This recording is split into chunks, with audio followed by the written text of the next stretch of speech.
तुलसी के पास दीपक जलाने से क्या होता है? आइए जानते हैं इस प्राचीन कथा के माध्यम से, जो श्री कृष्ण जी ने सत्यभामा को बताई थी। दोस्तों, एक समय की बात है। देवी सत्यभामा श्री कृष्ण के पास आकर पूछती हैं कि स्वामी, आपने मुझे तुलसी के पौधे को जल देने का महत्व तो बता दिया, लेकिन उस तुलसी के पास दीपक जलाने का क्या महत्व है? रोज शाम को तुलसी के पास दीपक क्यों जलाया जाता है और इससे मनुष्य को क्या फल मिलता है, तथा दीपक जलाने की विधि कौन सी है? तभी कृष्ण भगवान जी कहते हैं, देवी, आज तुमने समस्त संसार के कल्याण की भावना से बहुत ही उत्तम प्रश्न किया है। तुम्हारे इस प्रश्न का उत्तर देने से पूर्व मैं तुम्हें एक प्राचीन इतिहास सुनाता हूँ, जिससे तुम्हें तुम्हारे सभी प्रश्नों के उत्तर मिल जाएंगे। शाम को तुलसी के पास दीपक जलाने से जो फल मिलता है, उसी का वर्णन इस कथा में करूँगा, इसलिए तुम कथा को ध्यानपूर्वक सुनना। इस कथा को ध्यान से सुनने मात्र से ही मनुष्य को 100 वर्षों तक तुलसी के पास जलाने का पुण्य प्राप्त होता है। देवी सत्यभामा कहती है, प्रभु, मैं इस कथा को सुनने के लिए उत्सुक हूँ, कृपया आप कहिए। तब श्री कृष्ण जी देवी सत्यभामा को कथा सुनाते हैं। हे देवी, पूर्व काल की बात है। दक्षिण दिशा में तुंगभद्रा नाम की एक बहुत बड़ी नदी है और उसी नदी के किनारे हरिहरपुर नाम का अत्यंत सुंदर नगर है और उसी नगर में हरि दीक्षित नाम का ब्राह्मण रहता था। वह अत्यंत गुणवान, चरित्रवान और धर्म कार्य करने वाला था। उसने समस्त शास्त्र का अध्ययन किया था और उस ब्राह्मण की एक पत्नी थी, जिसे लोग दुराचार कहकर पुकारते थे, क्योंकि उसके कर्म ही उसके नाम के अनुसार थे। वो सदैव ही अपने पति को अपमानित करती थी, कुवाच कहती थी, भयंकर दुख देती थी तथा पति के लिए भोजन तक नहीं बनाती थी। उसने अपने पति के साथ कभी भी शयन नहीं किया, कभी प्रेम व्यवहार नहीं किया। पति के मित्र परिवार अगर घर पे आते तो वो स्त्री उनको अपमानित करके भगा देती थी और स्वयं काम भाव से उन्मत्त होकर निरंतर अन्य व्यभिचारिणी स्त्रियों के साथ घूमा करती थी। उसका मन पति को छोड़कर पराये पुरुषों में लगा रहता था। उसने कभी अपने पति से प्रेम नहीं की, किंतु पराये सुंदर पुरुषों के साथ बैठकर बातें करती, उनको मोहित करने के लिए सज धज कर गाँव में घूमने जाती। कभी वह वन में किसी वृक्ष के नीचे खड़ी रहकर सुंदर पुरुषों की राह देखती, तो कभी दुष्ट पुरुष को मोहित करके उसके संग भोग विलास करती। फिर एक दिन वह दुराचार स्त्री बन जाकर एक वृक्ष के नीचे खड़ी हो गई। उसका चित्त काम से भरा हुआ था। वह किसी सुंदर कामी पुरुष की राह देख रही थी, किंतु बहुत समय निकलने के बाद भी उस स्थान पर कोई नहीं आया, तो वो अत्यंत दुखी हो गई और प्रीतम की खोज में इधर उधर देखने लगी। उस दिन उसका सारा परिश्रम व्यर्थ हो गया। वहाँ पर खड़ी होकर वह नाना प्रकार की बातें कहकर विलाप करने लगी। हाय, आज तो इस मार्ग से कोई भी सुंदर पुरुष नहीं आया। अब मैं कैसे अपनी काम शांति करूं? आज की रात कैसे बीतेगी? जोर जोर से विलाप करने लगी। उसी जंगल में एक भयानक बाघ रहता था। उस पापनी स्त्री की आवाज़ सुनकर वो जाग गया और उसका खाने के लिए पास आ गया। बाघ को देखकर स्त्री के पसीने छूटने लगे। तब स्त्री कुछ करती, इतने में ही उस बाघ ने अपने पंजे से उसे घायल कर दिया। स्त्री गिर पड़ी और जमीन में गिरते ही वह चिल्लाते हुए बोली, अरे बाघ, तू किस लिए यहाँ आया है और मुझे क्यों मार रहा है? मैं तो यहाँ अपने प्रीतम की खोज कर रही थी। मुझे छोड़ दे, मेरा भक्षण करके तुझे क्या मिलेगा? उसकी बात सुनकर बाघ क्षण भर के लिए तो रुक गया और हंसता हुआ बोला, दुष्टा, आज विधाता ने तुझे मेरा ग्रास नियुक्त किया है और तुझ जैसी पापिन स्त्रियों को भक्षण करना ही मेरा काम है। तभी मुझे इस शरीर से मुक्ति मिलेगी।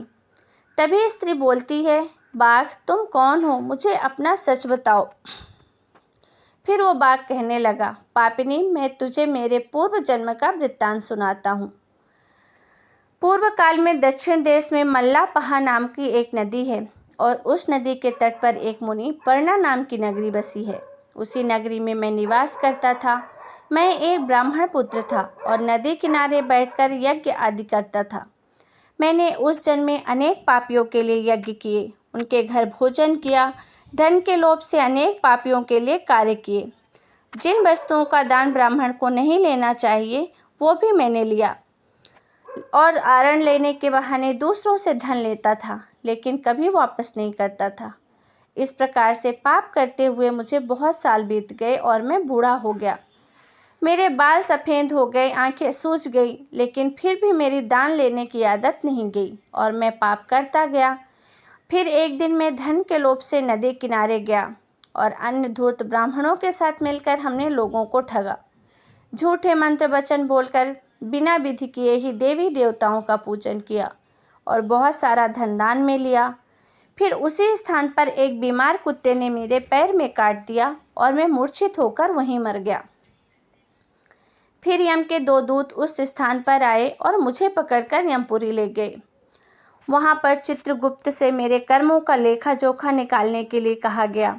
जब चित्रगुप्त कहने लगे, हे धर्मराज, इस ब्राह्मण ने घोर पाप किए हैं। इसने दूसरों से झूठ कहकर धन लूटा है, विधि से पूजा न करके झूठे मंत्र बोलकर भगवान का भी अपमान किया है। इसलिए ये पापी ब्राह्मण केवल नरक जाने के ही योग्य है। तो यमराज ने अपने दूतों को आदेश देकर मुझे नरक की अग्नि में डाल दिया। अनेक वर्षों तक नरक की सजा भोगने के बाद मुझे बाघ का शरीर प्राप्त हुआ और मैं इस दुर्गम वन में निवास करने लगा। मैं अपने पूर्व जन्म के पापों को याद करके कभी महात्मा, साधु पुरुष, सती स्त्रियों का भक्षण नहीं करता। मैं केवल पापी, दुराचारी, उल्टा स्त्रियों का ही भक्षण करता हूँ ताकि मुझे पाप से मुक्ति मिले।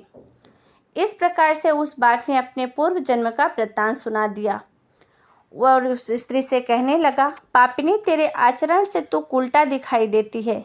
अपने पति को छोड़कर तू इस वन में अन्य पुरुष के साथ भोग विलास करने के लिए आई है, इसलिए आज तो मेरा ग्रास बनेगी। और फिर उस बाघ ने उस स्त्री को खा लिया। अब दूत वहाँ पर आए और उस पापिन स्त्री को उठाकर पुरी ले गए। वहाँ पर उसे यमराज के सामने खड़ा किया गया। फिर चित्रगुप्त ने स्त्री का लेखा जोखा निकालते हुए कहा, धर्मराज, ये स्त्री तो अत्यंत पापिनी है। इसने घोर पाप किए हैं। इसने अपने पति की कभी सेवा नहीं की, पति को भूलकर पराये पुरुषों के संग भोग विलास करती थी। उसके पापों को सुनकर यमराज ने उस स्त्री को भी अग्नि से भरे कुंडों में डालने का आदेश दिया।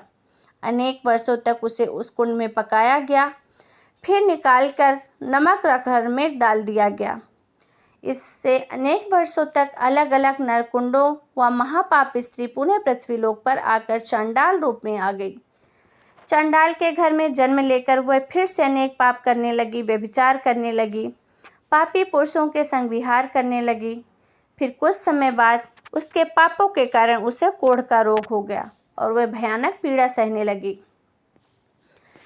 उसके नेत्रों में पीड़ा होने लगी। वह इस दुख को सहन करती हुई दिन बिताने लगी। एक दिन वह तीर्थ में स्नान करने के उद्देश्य से अंतपुर चली गई। वहाँ पर एक आश्रम के बाहर निवास करने लगी। वहाँ पर एक तुलसी का पौधा था। अन्य स्त्रियों को तुलसी के पास दीपक जलाते देखकर उस पापी स्त्री ने भी वही किया। फिर उसी रात हृदय फटने से उसकी मृत्यु हो गई और यमराज के 2 दूत उसे लेने आए। पर जैसे ही वो लेने के लिए आए, वहाँ पर भगवान विष्णु के 2 पार्षद भी आ गए और उन्होंने उन दूतों को रोक लिया। कहने लगे, हे दूतों, इस स्त्री को तुम छोड़ दो। ये स्त्री नरक जाने के नहीं, ये हमारे बैकुंठ धाम जाने के लायक है। और तुम किसके आदेश से इसे ले जा रहे हो? तब उन्होंने बोला कि हम तो यमराज के आदेश से लेने आए थे। ये अत्यंत पापी है, इसे नरक में ले जाने की आज्ञा मिली है। तो पार्षद कहने लगे, दूतों, ये स्त्री तो विष्णु भक्त है, ये नरक नहीं, इस तो तुलसी का दीपक जलाया है तुलसी के पास, इसी कारण से इसके समस्त पाप नष्ट हो गए हैं। अब ये स्वर्ग जाने के अधिकारी बन चुकी है। पार्षदों की बात सुनकर यमदूतों ने उस स्त्री को वहीं छोड़ दिया और यमलोक लौट गए। वहां जाकर उन्होंने यमराज को सारा वृत्तांत सुनाया। तो भगवान विष्णु के पार्षद उस स्त्री को दिव्य विमान में बिठाकर स्वर्गलोक ले गए। श्री कृष्ण कहते हैं, देवी सत्यभामा, इस प्रकार से तुलसी के पास केवल दीपक जलाने मात्र से ही मनुष्य के सभी पाप नष्ट हो जाते हैं। जो स्त्री नित्य शाम को तुलसी के पास दीपक जलाती है वह सौभाग्यशाली बनती है। उसके पूर्व जन्मों के सभी पाप नष्ट हो जाते हैं, उसे सुख समृद्धि की प्राप्ति होती है। श्री कृष्ण जी कहते हैं कि 100 हज गोदान से मानव को जो फल प्राप्त होता है वही फल तुलसी पत्र के दान से प्राप्त होता है।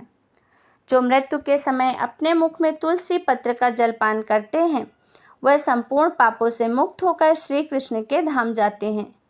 तो दोस्तों, इस प्रकार से भगवान श्री कृष्ण ने तुलसी के पौधे के पास दीपक जलाने का महत्व बताया।